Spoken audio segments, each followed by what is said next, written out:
How to make blue solar water. Blue solar water is a very powerful Ho'oponopono cleansing tool. And it is a very good problem-solving practice.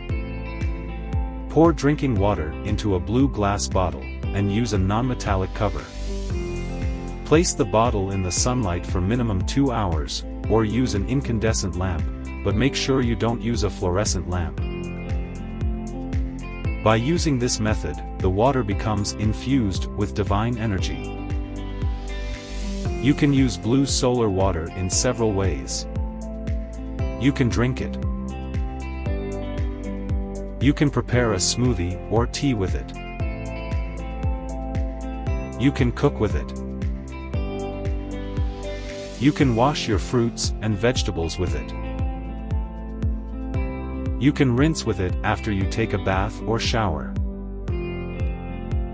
You can spray it in yourself for a refreshment. Make sure that your bottle is suited for drinking water. Decoration bottles might contain toxic metals.